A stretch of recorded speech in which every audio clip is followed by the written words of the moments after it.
Coucou les amis, je suis super content de vous retrouver ce soir. Nous sommes le 10 novembre, 12e épisode du confinement et chose promis, chose due, je suis de nouveau présent ce soir pour parler avec vous de la psychologie et vous accompagner près de 2 tiers des Français qui aujourd'hui souffrent d'un confinement certes beaucoup plus léger qu'au mois de mars, mais souffrent de cette liberté qu'on vous a pris, de la possibilité de ne pas aller forcément dans les endroits que vous aimez. Et ce soir, pour le 12e épisode, nous allons parler psychologie.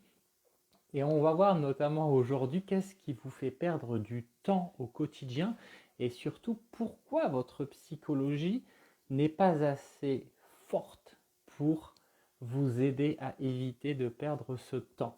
En attendant, je vous rappelle qu'au-dessus de la vidéo ou en dessous, vous avez un lien pour la conférence de demain, 3e épisode, promis pareil comme ces vidéos sur Facebook. Je vous ai dit une fois par semaine une conférence de plus de 2 heures. L'épisode 3 de demain à 15 heures sera sur la persuasion. Nous avons parlé dans le premier épisode de 3 heures que nous avions fait le 1er novembre. Nous avions parlé de la reprogrammation de son subconscient. Dans le deuxième épisode que nous avons fait vendredi soir à 20 heures, nous avons parlé de la gestion des peurs, la gestion des émotions, nous avons parlé de la confiance en soi, et dans le 3e épisode de demain à 15 heures, dont vous avez le lien pour vous inscrire juste au-dessus ou en dessous de cette vidéo, nous parlerons de l'art de la persuasion bienveillante et éthique, cet art qui vous permet d'obtenir des oui facilement en arrêtant, plutôt pas en essayant, en arrêtant de vouloir convaincre à tout prix quelqu'un, alors que la persuasion est beaucoup plus puissante, comme le disait Robert Cialdini, ou encore Aristote il y a plus de 2000 ans avec son livre La rhétorique. Alors revenons à nos moutons. Aujourd'hui on a dit qu'on allait parler de la psychologie et comment faire surtout pour renforcer votre psychologie pour qu'elle puisse vous aider à éviter de perdre du temps. Le premier point sur lequel j'aimerais que vous pointiez un peu ce qui se passe, c'est vous soucier des autres. Le premier point pour lequel vous perdez du temps au quotidien, c'est parce que vous vous souciez des autres. Vous passez votre temps à regarder ce qui se passe chez le voisin, chez la voisine, ce qui se passe chez le collègue de travail, ce qui se passe chez votre directeur, ce qui se passe partout. Et de ce fait, vous dépensez une énergie considérable à vous intéresser, à vous soucier des autres, alors que eux ne se soucient pas de vous. Et de surcroît, le fait de vous soucier des autres ne vous apporte rien de concrètement, si ce n'est de dépenser votre énergie que vous pourriez mettre sur autre chose. Donc en renforçant votre psychologie, vous apprenez à occulter tout ce qui est autour de vous, qui est parasitaire, et qui vous fait perdre du temps au quotidien. N'hésitez pas à réagir, à mettre des commentaires au fur et à mesure de la vidéo, m'écrire ce que vous voulez, que vous soyez en direct, que vous soyez en différé, et je répondrai à tous les commentaires qui sont sous cette vidéo, et mettez-moi un petit pouce, un petit cœur si vous aimez, ça me ferait plaisir, et surtout ça montrerait que ce que je vous donne vous convient. Deuxièmement, on va parler de la peur d'échouer. Vous perdez énormément de temps au quotidien parce que vous êtes envahi d'une peur d'échouer lorsque vous allez faire quelque chose dont vous ne connaissez pas le résultat. Et le simple fait de ne pas connaître le résultat futur de votre action va vous pousser à ne pas avancer. C'est amusant ce que je vous dis. Va vous pousser à ne pas avancer. La peur de l'échec, c'est avant tout la peur du résultat inconnu. Alors comment, avec votre psychologie, vous aider? Tout simplement en restant sur l'instant présent. Pour éviter d'avoir peur qu'une action se transforme en échec, donc cette peur d'échouer qui vous empêche d'avancer, au moment où vous passez à l'action sur quelque chose, concentrez-vous sur l'action que vous êtes en train de faire et non pas sur le résultat. car comme bien bon nombre de personnes, ce que vous faites, c'est que vous pensez au futur. D'ailleurs, à 98% des pensées que vous avez pour le futur ne se produiront jamais. Par contre, faites un focus sur votre présent et sur ce que vous êtes en train de faire. Le troisième point qu'on évoque aujourd'hui, c'est le perfectionnisme. Alors ça, c'est, on va dire, c'est le mot MAUX de toutes les personnes qui ne veulent pas aller au bout de leur projet. Certains diront « Waouh, il est perfectionniste » ou « Elle est perfectionniste, c'est vraiment formidable, elle va au bout de ce qu'elle fait, elle veut vraiment aller au bout, faire les choses parfaites. » Pas du tout. Quelqu'un qui est perfectionniste, c'est quelqu'un qui dissimule une peur d'aller jusqu'au bout et de voir le résultat qu'il y aura derrière. Ça revient un peu à la peur d'échouer. Quelqu'un qui procrastine, c'est quelqu'un qui a peur d'échouer dans une tâche ou qui ressent de la douleur, le fait de devoir faire une tâche. J'aime bien prendre cet exemple du chef d'entreprise qui s'y connaît à 300% dans la technicité de ce que propose son entreprise. Vous savez, ces chefs d'entreprise qui étaient salariés, qui se disent « je deviens chef d'entreprise parce que comme ça, je vais avoir la liberté financière, je vais pouvoir gérer mon temps comme je le veux, profiter plus de ma famille, profiter plus de mes enfants. » Puis à l'arrivée, qu'est-ce qui se passe? Ce chef d'entreprise, il bosse 2 fois plus que quand il était salarié et pour 2 fois moins de salaire. Eh bien, en fin de compte, le perfectionnisme, c'est dissimuler une peur d'échec. Et donc, qu'est-ce que l'on fait? On essaye de perfectionner tout ce que l'on fait qui va apporter de la valeur ajoutée, mais alors minime, quasi ridicule par rapport à la globalité de ce que vous faites et qui va vous permettre d'éviter et surtout de repousser l'échéance de livraison de ce que vous êtes en train de faire. Donc derrière le perfectionnisme se cache un manque de confiance en soi.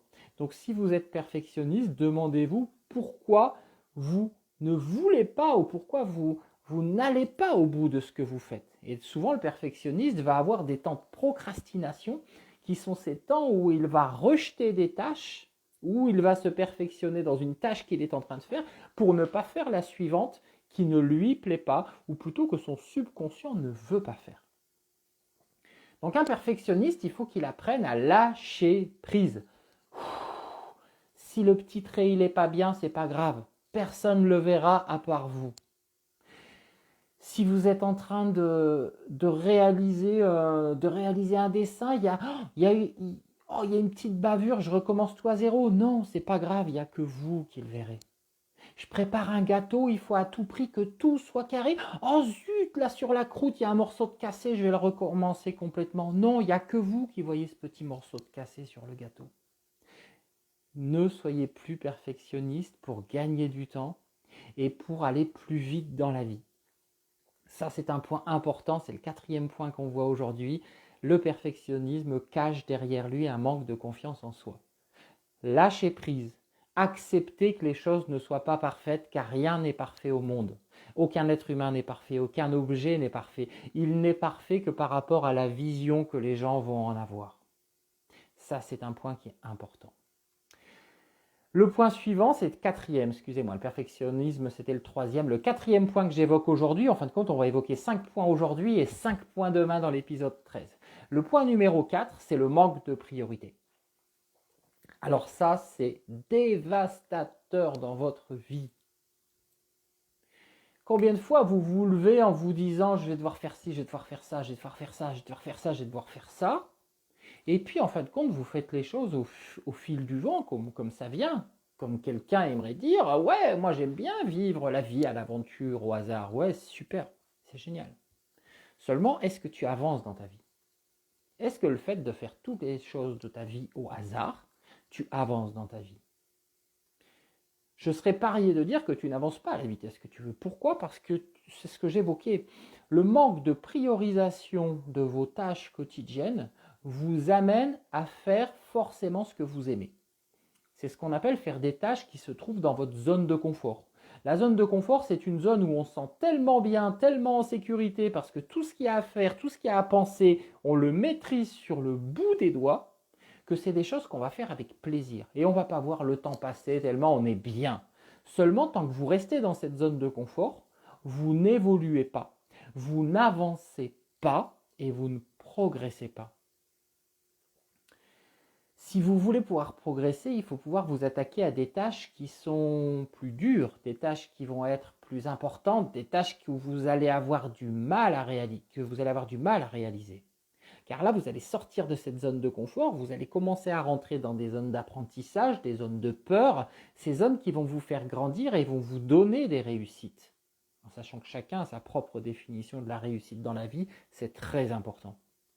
Donc, fixez-vous des priorités. Fixez-vous des priorités en priorisant les tâches qui vont vous rapprocher de vos objectifs. Et laissez de côté ces fameuses tâches que vous adorez faire parce qu'elles vous donnent beaucoup de plaisir sur le moment, mais qui ne vous donnent pas de bonheur à l'arrivée. Car il y a une différence entre plaisir et bonheur. Manger la moitié du pot de Nutella, ça vous donne du plaisir, mais ça ne vous donnera jamais de bonheur. Pourtant, ça en donne du plaisir sur le coup. Et moi, j'adore le Nutella aussi, mais la moitié du pot de Nutella, au bout de la moitié, on commence à caler, on commence à avoir les hauts le cœur. Mais on a beaucoup de plaisir à manger cette cuillère de Nutella. Mais ça ne vous donnera jamais de plaisir dans la vie. Au contraire, ça va même vous donner un sentiment de culpabilité une heure après, lorsque vous allez commencer à vous sentir ballonné de la lourdeur du Nutella dans l'estomac. Donc, allez dans vos zones de douleur. Priorisez des tâches qui ne sont pas les tâches les plus faciles, faites-les en première, Et comme ça, vous allez prioriser votre vie, vous allez prioriser vos tâches qui vont vous amener plus vite vers vos objectifs, plus vite vers votre réussite à vous avec votre définition et plus vite vers le bonheur que vous souhaitez avec votre définition également. Ça, c'était le 4e point aujourd'hui. Le 5e point que l'on va voir, c'est le doute de soi. Nombreuses sont les personnes qui doutent d'elles, qui ne sont pas sûres d'eux, qui au moment de passer à l'action se disent « Ah oui, mais qu'est-ce que vont penser les autres ?» Coucou Véronique. Les personnes qui se disent « Mais je suis nul, j'y arriverai pas, l'autre est meilleur que moi. » Ou se dire « Si je le fais, qu'est-ce qui va se passer ?»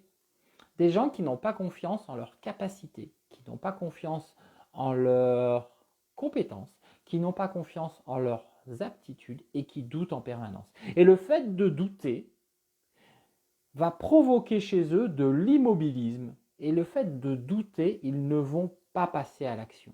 Ils vont rester bloqués. Ça va être aussi des procrastineurs. Les gens qui doutent d'eux procrastinent beaucoup. C'est-à-dire ils ont beaucoup d'envie, ils ont envie d'avancer et puis à l'arrivée, ils n'avancent pas. Donc ceux qui ont doute d'eux, il faut qu'ils reprennent confiance en eux.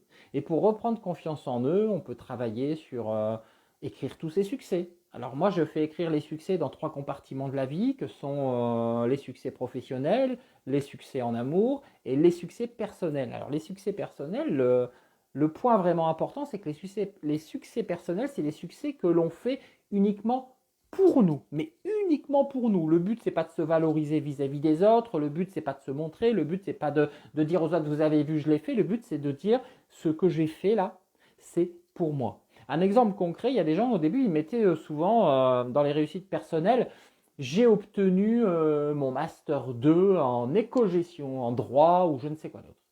Et je leur posais la question, à ces personnes que je coach, est-ce que ces diplômes, vous les avez eus pour vous ? Ou est-ce que vous les avez eus parce que, en fin de compte, dans votre environnement, vos parents étaient fiers que vous fassiez ces études et vous étiez fiers de leur ramener ce diplôme. Et puis, en grattant, en retirant le vernis au-dessus, on se rend vite compte qu'en fin de compte, ce diplôme, ils ne l'ont jamais eu pour eux. Alors, plus souvent le bac que d'ailleurs le master, parce que le master, on commence déjà à être adulte et à savoir où on va. Mais le bac, par exemple, la plupart des enfants qui ont le bac, ils n'ont pas le bac parce qu'ils ont envie d'avoir le bac. Ils ont le bac parce qu'on leur a dit, il faudra que tu aies le bac. Et donc, pour dire à la société, yeah, j'ai mon bac. Mais est-ce que c'est une réussite personnelle d'avoir le bac ? Non, parce que c'est les autres qu'on a cherché à nourrir avec le bac. Alors que par exemple, vous allez faire une course. Vous courez 5 km, vous finissez à 4 minutes le kilomètre, vous rentrez, vous regardez, vous faites « Yes, j'ai réussi ! Yes, je suis content !» Et là, c'est pour vous. que vous avez fait ce challenge de courir à 4 km, à 4 minutes le kilomètre. Par contre, si après vous allez tout mettre sur les réseaux sociaux, la question c'est de vous dire est-ce que j'ai couru 4 minutes le kilomètre pour me faire plaisir à moi, pour me remplir, pour me valider un succès, ou est-ce que je l'ai fait pour montrer aux autres que j'étais capable. Et là, vous voyez, on n'est plus dans le contexte réussite personnelle, réussite vis-à-vis des autres. Donc, douter de soi, on reprend confiance en soi, on se souvient de tous ces succès, on se souvient de comment on les a obtenus et on remet en place ces stratégies dans les points qui nous bloquent dans notre vie aujourd'hui. C'est un travail qui se fait effectivement accompagner assez facilement et très très vite, on reprend confiance en soi. Voilà, aujourd'hui on a vu que si vous voulez ne pas perdre de temps dans votre quotidien, vous devez arrêter de vous soucier des autres, ça c'est important. Vous devez arrêter d'avoir peur d'échouer. Vous devez arrêter d'être perfectionniste. Vous devez arrêter de manquer de priorité et vous devez cesser de douter de vous. Je vous rappelle que demain, pour terminer, à 15 h, je vous retrouve pour l'épisode numéro 3 spécial confinement, grand format, 2 heures, où on va parler de la persuasion bienveillante et éthique. Vous avez le lien qui est au-dessus, vous cliquez, vous vous inscrivez. On se donne rendez-vous demain à 15 h. Pour ma part, je vous retrouve sur Facebook demain en fin de matinée. Nous serons sur l'épisode 13 et je vous dévoilerai les 5 autres points qui vous font perdre du temps au quotidien et qui vous empêchent d'avancer, de vous épanouir et de trouver le bonheur que vous recherchez. Je vous fais à tous des gros bisous. N'oubliez pas un petit like, un petit cœur. Montrez-moi que cette vidéo vous a plu. Un petit commentaire, quelque chose qui vous bloque dans la vie au quotidien, qui vous empêche d'avancer, qui vous fait perdre du temps. Vous me mettez ça en commentaire et moi je vous mets une petite clé en dessous pour vous aider à avancer. Je vous fais tous des gros bisous et je vous dis à demain. Bye bye.